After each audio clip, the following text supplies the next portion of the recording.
In the annals of modern film, I can't think of a villain more evil than Dark Helmet. From his menacing size to his horrific tie, his entrance into a room, and thus into our lives, changes us forever. It makes us want to cry and plead for our very lives. The fact that a human being could think of a character so pernicious, so wicked, it makes you wonder about the state of humanity as a whole. Dark Helmet, you still scare me to this very day.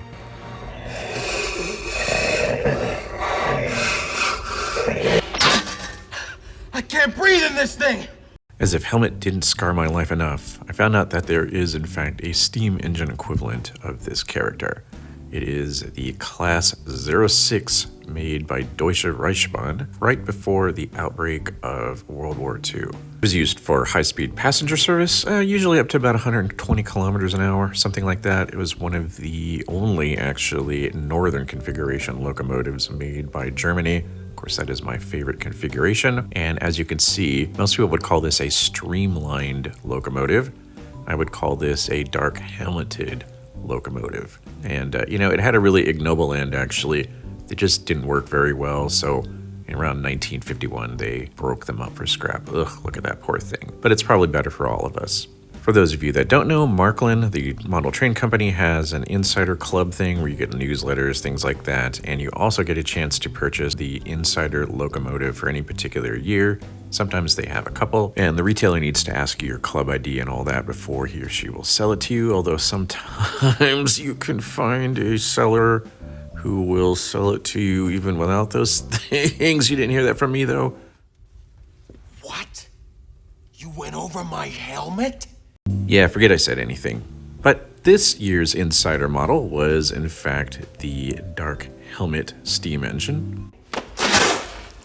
Hot! Too hot! Yeah, I suppose it's a pretty hot model, and I'm going to talk about it here today, so hang on a second, and I'll get right back to you.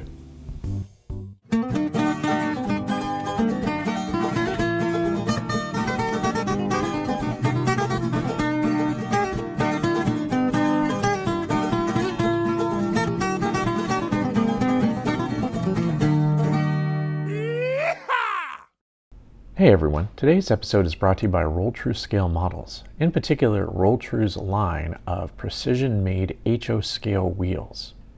Roll-Tru's precision wheels are made out of turned brass, each one turned individually and then blackened. This allows for the truest rolling wheel and the smoothest rolling wheel. Currently these wheels come in American freight sizes, that's 33-inch wheels, and they come in both short and long axle.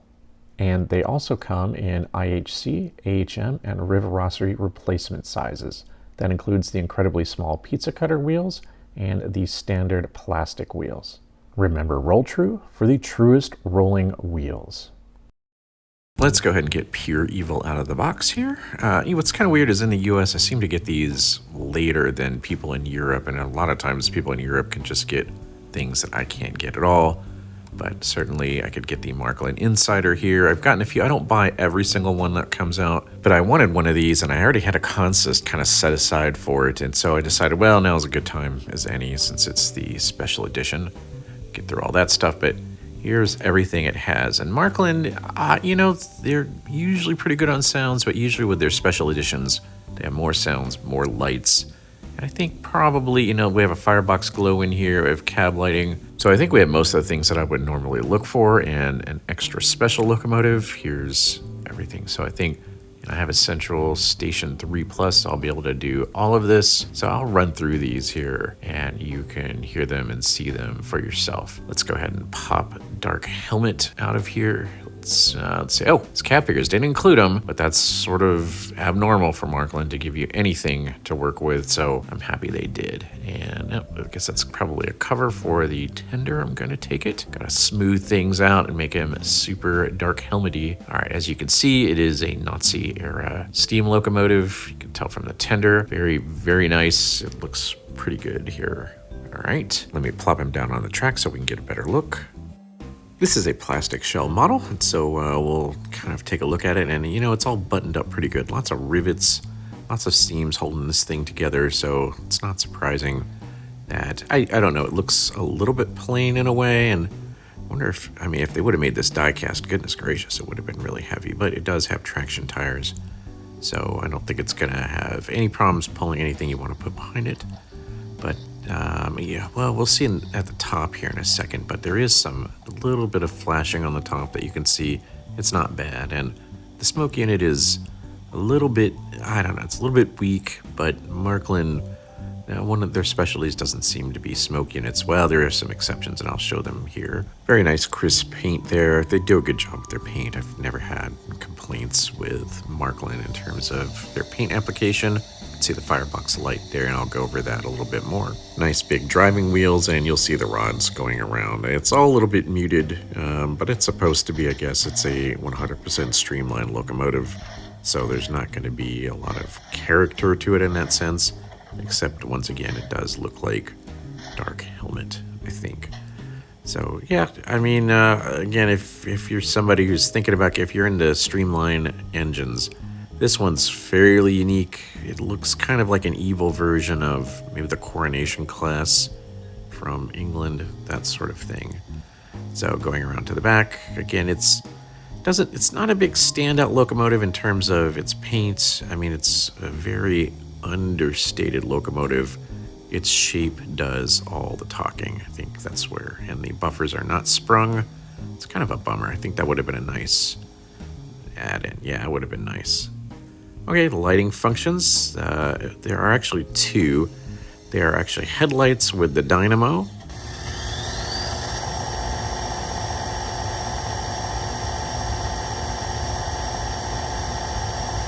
I'm not really sure who's going to choose those, because just hitting F0 will turn on the lights without a dynamo effect. So you can decide which one you like. Actually, I kind of like the dynamo sound, but I doubt I'm going to remember to do that.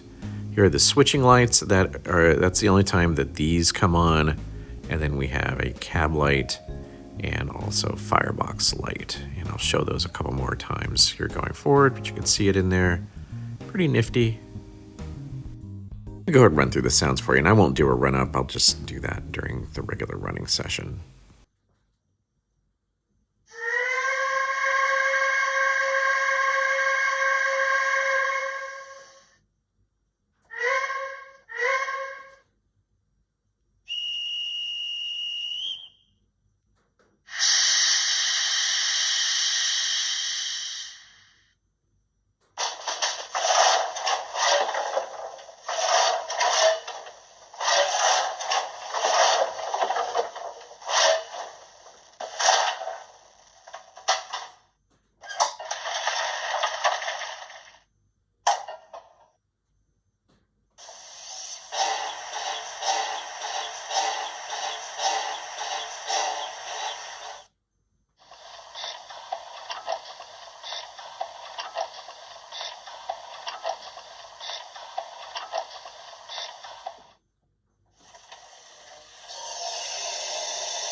bis der Deckel vom Kohlekasten fliegt. Die Dampflokomotiven der Baureihe 06 waren die leistungsfähigsten, größten und schwersten in Deutschland gebauten Fahrzeuge der Deutschen Reichsbahn. Die Entstehungsgeschichte geht in das Jahr 1934 zurück, als die Hauptverwaltung der DRG das Reichsbahnzentralamt für Maschinenbau mit der Beschaffung von 2 Schnellzuglokomotiven beauftragte. Die Hauptverwaltung entschied sich für den Entwurf der Friedrich Krupp AG in Essen. Die Lokomotiven der Baureihe 06 waren nach den Einheitsbaugrundsätzen konstruiert und gehörten, wie die parallel entwickelten Baureihen 41 und 45, zu den Maschinen mit veränderlicher Kuppelradsatzfahrmasse. Diese war durch die Wahl anderer Drehpunkte am Lastausgleichssystem aus 18 Tonnen oder 20 Tonnen einstellbar, um einen freizügigeren Einsatz der Lokomotiven zu ermöglichen.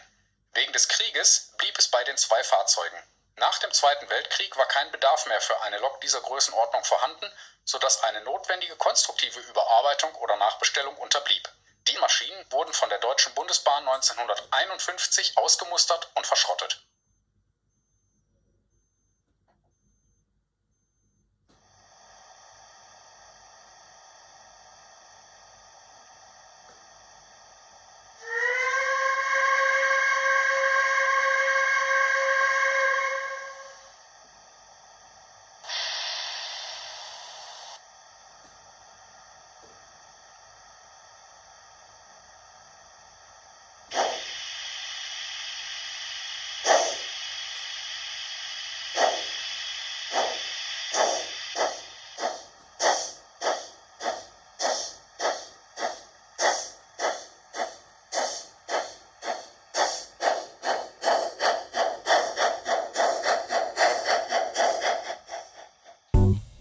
As I mentioned before, I actually already had a consist sitting around for this, and it's made by Lilliput. I don't know what all the numbers are. We'll see when I flip the box around. It's been around for a while. And I'm not sure, there actually was a Marklin Insider consist designed specifically for this locomotive, but I like these ones better. And I don't know why. They just look better to me. And regardless of whether they were on the real locomotive or not, that's not something I worry about very much. So obviously I'm not going to worry about it in this case either. And actually I have a couple more of these sitting around, but I can't find them right now, but they are exactly the same cars. So my train will just get a little bit longer as soon as I find those, probably I think by 3 more cars, something like that. But yeah, I thought these would look really nice. And they're the same colors as the one that Marklin specifically sells for this, but I don't know. The ends are tapered. I just think they look a little bit nicer. So yeah, see, not always a slave to Marklin's thing. These are pretty nice, and I'll have to look, but I'm pretty sure the wheels are DC, so I might have to change them out eventually. This locomotive's been made a lot, and right now Brava makes one, but I've been a little bit leery of Brava because of what we've seen with 70002. Again, probably this one's larger, so it probably has a less chance of having these types of things happen, but right now, in fact, the fact that they didn't even send me those interiors when it would have cost them nearly nothing to do so, I don't know. They're kind of on my S list right now. So if you're watching this Brava, you can do a little bit better, and I probably wouldn't have had to go to a Marklin if you would have done a little bit better here.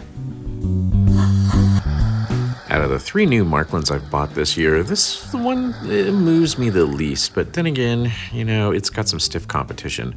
This Belgian locomotive and the other one, which is East German, well, they're just a lot more intricate. There's a lot more going on here, so maybe that's not too surprising. The dark helmet locomotive, the BR06, is really nice, there's no doubt about it, but in a way, it's streamlined cladding, I guess, takes away some of the mystery and intricacy that these other models have. And I didn't get around to doing a review of these. I should have, but I just ran out of time. I had a lot of things to do after I got these, but these are certainly beautiful. Now, running side by side, these are all going to look really nice together, and I'm glad I have them, no doubt about it. But I don't know. It just seems like Marklin maybe, I don't want to say they've missed the boat on this one, but I don't know. It seems like not the most inspired choice for an Insider Club model. But as I stated before, I've always wanted one of these, and had a consist around that would fit it just fine. So I'm glad I got it. I do wish, in a way, I would be able to compare it side by side with the Brava model. It's intriguing that they both came out with this same model at the exact same time. I'm not sure if that's purposeful. It would be interesting if it was. Marklin's a little bit hit and miss on sounds on them, but I think these ones do a pretty good job. The smoke unit Again, they're a bit hit and miss on those when this one's a little bit more of a miss. But I think, you know, there's nothing necessarily wrong with it. I think a lot of people like the lesser smoke because it doesn't choke out your room as bad. So I can understand if you would like this amount of volume. The firebox light is a nice touch, and that's starting to see a little bit more of that lately. It's nice that they put it in here. You know, again, if you're not part of the Marklin Insider Club, or if you can't afford the Brava, this model has been made a ton of times. So they're easy to pick up on the used market. So don't fret if you can't get this one or you can't get the Brava one. You can get them, and you can always install your own decoder. Might sound better that way anyway. But I don't know, the more I watch it, the more I like it. So, and of course, it's not Marklin that designed this locomotive to begin with.